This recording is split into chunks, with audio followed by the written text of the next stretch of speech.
Assalamu alaikum, I'm Aisha and you're watching Samaa News. Here are today's headlines.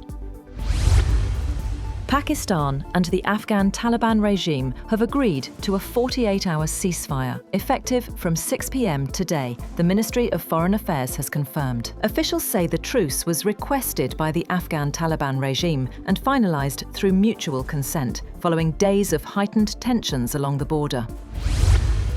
Washington says it does not want to escalate its trade conflict with China and that President Donald Trump is ready to meet Chinese President Xi Jinping in South Korea later this month. US Treasury Secretary Scott Bessent says both sides stay in daily contact to avoid further economic fallout. US President Donald Trump has warned he's considering cutting some trade ties with China, specifically targeting cooking oil imports, even though analysts say those shipments have already dropped sharply over the past year. In a post on social media, Trump accused Beijing of deliberately hurting American soybean farmers, calling China's actions an economically hostile act. He said the US is weighing measures to terminate business with China involving cooking oil and other trade areas as possible retribution. Russia has carried out overnight drone strikes targeting Ukraine's power infrastructure, knocking out electricity in several regions, including the central Dnipropetrovsk area. Power grid operator Ukrenergo says supplies have been restricted in 7 regions, mostly in the east, while the state-run gas company confirmed that a thermal power plant was hit, though it did not specify which one. NATO Secretary-General Mark Rutte says more than half of NATO countries have agreed to join a new program to buy US weapons and ammunition for Ukraine.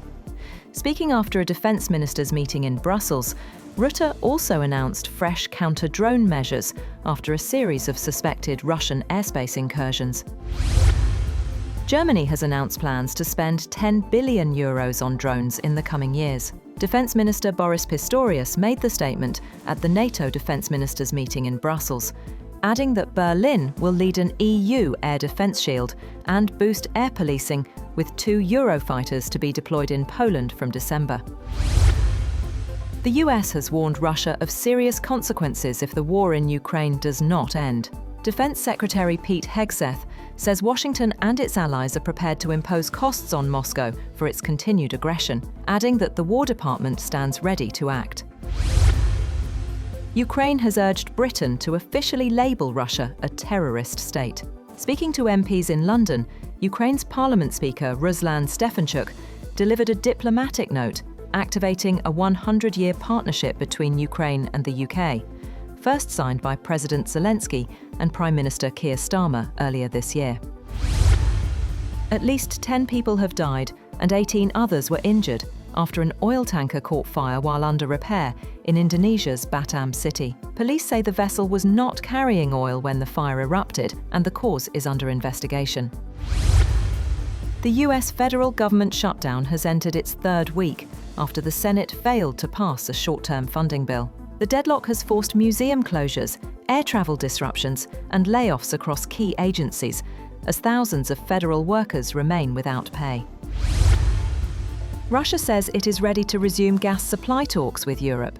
Speaking at an energy forum in Moscow, Deputy Prime Minister Alexander Novak said Moscow remains open to reliable and affordable energy cooperation, adding that global demand for both hydrocarbons and renewables continues to rise. China has warned the European Union against setting preconditions for Chinese investments, saying it firmly opposes forced technology transfers and protectionist practices. The EU is considering new rules that could restrict Chinese firms, but China insists trade must remain based on mutual benefit. That's all for now. For more updates, visit www.samaa.tv. Thank you for watching Samaa News.